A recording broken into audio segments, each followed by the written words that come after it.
ఇందులో ముఖ్యంగా ఇప్పుడు ఎమ్మెల్సీలు గాని, ఎమ్మెల్యేలు గాని, మంత్రులు ఇంత ఇంత పెద్ద పెద్ద హోదాల్లో ఉన్న వాళ్ళు కూడా ఇప్పుడు ఆ సభని అండ్ కేసీఆర్‌ని విమర్శిస్తున్నారు. ఏంటంటే 7 లక్షల స్కామ్ నిజం గాదా? మీ ఆస్తులు పార్టీ పెట్టక ముందెంత? పెట్టిన తర్వాత ఎంత? అండ్ ఆపరేషన్ కాగా ఆపాలి అని చెప్పేసి అంటున్నారు. మీ హయాంలో ఎంతమందిని మావోయిస్టులను చంపలేదు. ఇప్పుడెందుకు ఆపాలి అని అంటున్నారు. చర్చలకు పిలవాలి అని చెప్పేసి మీరు అంటున్నారు. ఇదంతా అవకాశవాదం గాదా? అని చెప్పేసి ఇలాంటి విమర్శలు వినిపిస్తున్నాయి. అమ్మా! ఏమంటారు? అయితే అందులో భాగంగా నేను చెప్పేదేందంటే, వాళ్ళు ఇప్పుడు ఎన్ని హార్డ్ డీల్స్ సృష్టించినా గూడా బ్రహ్మాండంగా సభ మాత్రం బ్రహ్మాండంగా సక్సెస్ అయింది. అయితే వాళ్ళనే పదాలు ఏవైతే ఉన్నాయో, ఉచ్చరించే పదాలు గానీ, ఏవైనా గూడా అసలు నిజంగా గూడా ఒక రాజకీయ పార్టీ నాయకులుగా మాట్లాడితే, నిజంగా గూడా అందరం గూడా రాజకీయాలు చేసేటప్పుడు అందరి గురించి శ్రేయస్సుగా మాట్లాడాలి. అందరి శ్రేయస్సు గురించి మాట్లాడాలి. మనం ఎవరం చేసిన ప్రజల కోసం చేస్తున్నప్పుడు ప్రజల గురించే మాట్లాడిపోయి వ్యక్తిగతంగా ఎందుకు తీసుకుంటాం? ఈరోజు మీరు స్కామ్ల గురించి మాట్లాడుతున్నారు. 7 లక్షల స్కామ్, అవును 7 కదా. లక్షల కోట్లు. నేనేమంటే ఒక రాజకీయ నాయకుడు అనేవాడు వాలంటరీ, స్వచ్ఛంద సేవ చేసేవాడే ప్రజలకు. సొంతంగా ధనాన్ని సంపాదించుకొని సొంత ఆలోచన విధానాన్ని ఒక సమూహం యొక్క ఆలోచన విధానంతో జతగట్టి, అంటే సమూహం అంటే పార్టీ, ఆ పార్టీ ఆలోచన విధానం లైక్ మైండెడ్ అంటారు కదా, ఆ విధంగా నీ ఆలోచన విధానానికి ఏ పార్టీ అయితే సరిపడుతుందో ఆ పార్టీలో మెంబర్షిప్ తీసుకొని ప్రజలకు సేవ అనేది సబ్జెక్టు. దీంట్లో వీళ్ళు ఇంత పెద్దలుగా వయసు వచ్చిన వాళ్ళుగా మంత్రులు అయిపోయి, ఎమ్మెల్యేలు అయిపోయి, తర్వాత ఎంపీలు అయిపోయి, ఇంత పెద్ద నాయకులుగా స్థిరపడ్డ తర్వాత కూడా ఇలాంటి స్కామ్ల గురించి ఆనాడు డబ్బు వాళ్ళ దగ్గర ఎంత ఉండే, ఈరోజు ఎంత అయింది లెక్క కడదామా, కమిషన్లు వేద్దామా, సిట్టింగ్ జడ్జీలతో కమిషన్లు వేద్దామా, ఏందండి విచిత్రంగా.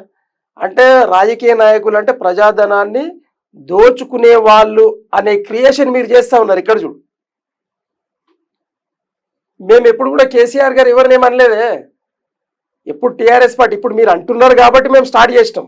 అంటే ఇప్పుడు వాళ్ళు 24 గంటలు మమ్మల్ని దొంగ మోసం చేసిర్రు, మొత్తం తెలంగాణ ఆగం చేసిర్రు, తెలంగాణ ఖజానా మొత్తం ఏంది ఊడ్చి నాకేసిర్రు అన్నంత సినిమా వాళ్ళు మాట్లాడుతున్నప్పుడు మేము జవాబు ఇవ్వాల్సిన బాధ్యత ఉంది. కాబట్టి ఇప్పుడు మేము టిట్టేట్లాగా మేము మాట్లాడాల్సిన మజ్బూరులోకి వచ్చేసినాం. డిఫెండ్ చేయాలి కదా, లేకపోతే అది నిజమవుతుంది. అంటే అవతలోడు దొంగ అంటే మేము జవాబు ఇవ్వలేమని మేము నిజంగా దొంగమవుతాంగా. ఇది విచిత్రమైన పరిస్థితి. కాబట్టి మేము ఇప్పుడు ఎదురుదాడికి దిగాల్సిన పరిస్థితిని వాళ్ళు కల్పిస్తూ ఉన్నారు. అంటే వాళ్ళన్నమాటనే నేను ఏమంటున్నానంటే, మరి ఆనాడు మీ ఆస్తులు, మీ నాయకత్వాన్ని, మీ పార్టీ జాతీయ నాయకత్వం కావచ్చు, రాష్ట్ర నాయకత్వం కావచ్చు, మరి ఆనాడు మీ ఆస్తులు ఎంత చెప్పండి. మరి లెక్కలు తీసుకుందాం, మరి ప్రజల ముందు పెడదాం. తప్పేం లేదు కదా, లెక్కలు తీయండి. మరి కమిషన్ మీ దగ్గర అధికారాలు, ఇప్పుడు కేంద్రంలో భారతీయ జనతా పార్టీ ఉంది, రాష్ట్రంలో కాంగ్రెస్ పార్టీ ఉంది అధికారంలో. మరి మీరు లెక్కలు తీయండి భయ్, మీదికి తీయండి, మాదికి తీయండి, ఎవడొద్దన్నాడు. కానీ దీన్ని మన మీద ఒక్కరిని చూసి ఒకరం ఓర్చుకోలేక ప్రజలను పక్కదారి పట్టించే క్రమంలో విలువ తీసుకునే మాటలు మాట్లాడంటే విలువ తీయబోయి విలువ తీసుకోవడం అంటారు. మా విలువ తీద్దామని అంటే మా విలువ ఇంకా గొప్పదవుతుంది కానీ తగ్గిపోదు. ఎందుకు తగ్గిపోదు అంటే, మీకు మాకు జమీన్ ఆస్మాన్ ఫరక్. ఈరోజు భారతదేశంలో తెలంగాణ ఉద్యమానికి ప్రపంచ ప్రఖ్యాతిగాంచినటువంటి పేరు ప్రఖ్యాతులు ఉన్నాయండి. అలాగే ఎంఆర్పిఎస్ ఉద్యమం కూడా ఇక్కడనే పుట్టింది. ఎంఆర్పిఎస్ ఉద్యమానికి, తెలంగాణ వాదం ఉద్యమానికి సంబంధించినంత వరకు మంచి ప్రఖ్యాతి. అంటే ప్రజాస్వామ్యబద్ధంగా పోరాటం చేసినాయి, గెలిచినాయి. ఎస్, దిస్ ఈజ్ కరెక్ట్ అన్నారు. కానీ ఆ ఉద్యమాన్ని నిర్మాణం చేసి, ఆ ఉద్యమానికి ఒక రాజకీయ కోణం ఇచ్చి, ఆ ఉద్యమాన్ని ఒక రాజకీయ యుద్ధం చేసి గెలిస్తే దాన్ని చూసి ఓర్వలేకపోతే మేమేం చేస్తాం? మాకు అర్థం కాదు. మేము ఎట్లయినా హీరోలమే. కేసీఆర్ గారు పార్టీ, కేసీఆర్ గారి వెనకాల ఉన్నటువంటి నాయకత్వం 100 కాదు 1000% హీరోలే.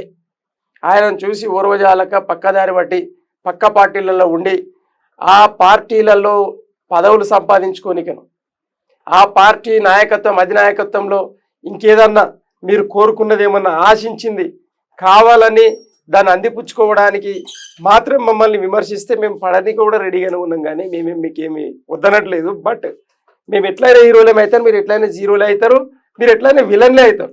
మేము మాత్రం ఎప్పటికీ కూడా హీరోలమే. కేసీఆర్ గారి పార్టీలో ఉన్న ప్రతి ఒక్క కార్యకర్త, ప్రతి ఎమ్మెల్యే, ప్రతి ఎంపీ, ప్రతి మంత్రి ఖచ్చితంగా హీరోనే. కేసీఆర్ గారి ఫ్యామిలీ 100% హీరోనే. ఎందుకు? They are all eligibilities personalities. వాళ్ళు అన్ని ఎలిజిబిలిటీలు ఉన్న పర్సనాలిటీస్ అండి. దాళ్ళని చూసి ఎవరు కాలేకపోతే ఎట్లా? కేటీఆర్ గారు బ్రహ్మాండంగా భాషలు మాట్లాడగలుగుతాడు, చక్కగా ఒప్పియగలుగుతాడు, మెప్పియగలుగుతాడు. అడ్వకసీ, డిఫెన్స్, ఎక్స్ప్లెనేషన్, తర్వాత రాజ్యాంగం మీద పట్టు, చట్టాల మీద పట్టు. Kavitha garu same as it is. Harish Rao garu వెన్నుముకలాగా ఆయన పార్టీని తన మామకు సమానంగా, కేసీఆర్ గారికి సమానంగా ఆయన పార్టీని వెన్నుముకలా కాపాడుతూ ట్రబుల్ షూటర్గా ఆయన పనిచేస్తూనే ఉంటాడు. ఈరోజు సభ జరగడానికి అంత చక్కటి సభ మొత్తం ఎవరు హ్యాండిల్ చేశారు? ఆయనే చేసిండు కదా, ఆయనే చేసిండు. హరీష్ రావు గారు వెనకాల ఉండి మొత్తం కంప్లీట్గా డెడికేటెడ్ పర్సనాలిటీస్. వాళ్ళని చూసి ఎవరకపోతే ఎట్లండి? అంటే మనం ఎప్పుడు కూడా మంచిని మంచి అనడం నేర్వాలి, చెడుని చెడనమని నేర్వాలి. మీరు అంటున్నారు అవినీతి ఆరోపణలు కేసీఆర్ గారి మీద చేస్తున్నారు. ఆయన ఓపెన్ ఆఫర్ ఇచ్చిండండి.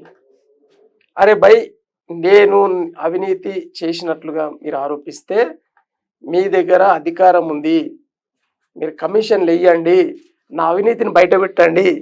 ఒకవేళ తేలితే నేను జైలు కొనిక తయారు కేసీఆర్ గారు అన్నారు కదండి. ఇంకేం చెప్పాలి వీళ్ళకు? కేటీఆర్ గారు ఎన్నోసార్లు అన్నారు, అసెంబ్లీలో కూడా అన్నారు. మా జగ్గారెడ్డి గారు అయితే అరే ఊకే ఏం మొరుగుతుర్రా భయ, మొరిగినంత మాత్రాన్ని వచ్చేది లేదు, పోయేది లేదు, మీరేం చేయండి, అధికారం మీ దగ్గర ఉంది. మా ఎమ్మెల్యేల మీద మీరు కమిషన్లు ఇస్తారా, మా మంత్రివర్గం మీద ఇస్తారా, కేసీఆర్ గారి మీద ఇస్తారా, వ్యక్తిగతంగా మా మీద ఇస్తారా, వేయండి అని అన్నాడు ఆయన. అంటే మేమే ఏమంటున్నాం అని అంటే, తప్పు చేయనోడు ఎప్పుడైనా షేర్ లాగానే ఉంటాడు. మేము ₹1 అవినీతికి పాల్పడలేదు, ప్రజాధనాన్ని ప్రజలకే సంపూర్ణంగా ఖర్చు పెట్టాము. మేము తెలంగాణ 2014 కంటే ముందున్న తెలంగాణ, 2023కున్న ముందు ఇప్పుడున్న తెలంగాణకు మీరు బేరేజ్ వేసుకొని చూడాలి. మా పరిపాలనకు మీ పరిపాలనకు తేడాలు చూడాలా. అది ప్రజలకు అర్థమైంది కాబట్టి ఈరోజు 25 లక్షల మంది జనాభా వచ్చారు. లేకపోతే ఎందుకు వస్తారండి? ఎందుకు వస్తారు? అది రజతోత్సవ సభ, కార్యకర్తల సభ, పార్టీ కార్యకర్తల సభ అండి అది. మరి ఎట్లా వచ్చిరండి? అంటే దీనికి సంబంధించి కోమటిరెడ్డి వెంకటరెడ్డి ఒక స్టేట్మెంట్ ఇచ్చారు. ఏంటంటే, నేను కూడా ఇంతకు మించి కార్యకర్తల సభ పెట్టగలను, ఇంతకు మించి హైలైట్ చేయగలను అని చెప్పేసి కూడా అంటున్నారు. ఇప్పుడు అది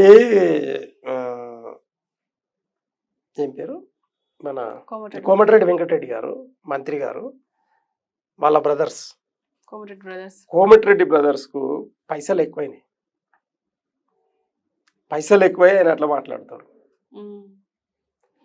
వీళ్ళ దగ్గర ఇంత ఉంటే ఆనాడు కాంగ్రెస్లో ఉన్నారు కదా, తెలంగాణ బిడ్డలే కదా, మేము తెలంగాణ కోసం పోరాటం చేసిర్రు కదా, మేము చేయలేరు అనలే, చేసిర్రు అంటున్నాం. మీరు ఎందుకు పార్టీ పెట్టలే భయ్? మీరు, నాకు అర్థం కాదు, మీరు పార్టీ పెట్టి ఎందుకు నిర్మాణం చేయలే చెప్పండి. అంటే మీకు ఎప్పుడు కూడా ఒక వెనక బతకడమే వస్తుంది, కానీ ఒక వెనక అంటే నేనేమంటున్నా, మీరు ఫస్ట్ పర్సన్గా ఉండే కెపాసిటీ మీ ఇద్దరు అన్నదమ్ములకు లేదు అంటున్నాం మేము. ఉంటే ఉండండి, ఇప్పుడు ముఖ్యమంత్రిగా ఎవడొద్దన్నాడు? మీరు ముఖ్యమంత్రి కాండి, మీరు ముఖ్యమంత్రి ఆ మాట మాట్లాడండి, వద్దనట్లేదు కదా. ఈరోజు రేవంత్ రెడ్డి గారు ముఖ్యమంత్రి ఉన్నారు, ఈరోజు రేవంత్ రెడ్డి గారు ముఖ్యమంత్రులు. మీరు ఆనాటి నుండి మొత్తం కాంగ్రెస్ పార్టీని మోసిన వాళ్ళు, నడిపిన వాళ్ళు కదా. మీరు ఎందుకు ముఖ్యమంత్రి కాలే? మీరు ఎందుకు కాలేదు? ఎక్కడో ఉన్న తెలుగుదేశంలోకి వచ్చిన రేవంత్ రెడ్డి గారు ఎట్లా ముఖ్యమంత్రి అంటే మరి దాన్ని మీరు అనాలసిస్ చేసుకోవాలి. కానీ ఇక మీ కోపాన్ని తెచ్చి, మీ డబ్బుని తెచ్చి కేసీఆర్ గారిని మీద కోపం పెట్టి మేము మా ఇష్టం ఉన్నట్టు మీ ఇంతకంటే గొప్పగా చేస్తామంటే చెయ్యండి, చేసి చూపెట్టండి. ఎవడొద్దన్నాడు? ఎవరొద్దన్నారు మిమ్మల్ని? అంటే ఈరోజు కేసీఆర్ గారు ఎంత గొప్ప వ్యక్తిత్వం అంటే, తెలంగాణలో ఉన్న ప్రతి పౌరుడు గొప్ప నాయకుడుగా కావాలని కోరికతో ఉన్నటువంటి వ్యక్తి. మా పార్టీ నాయకులలో ఏ కార్యకర్తను మీరు తట్టి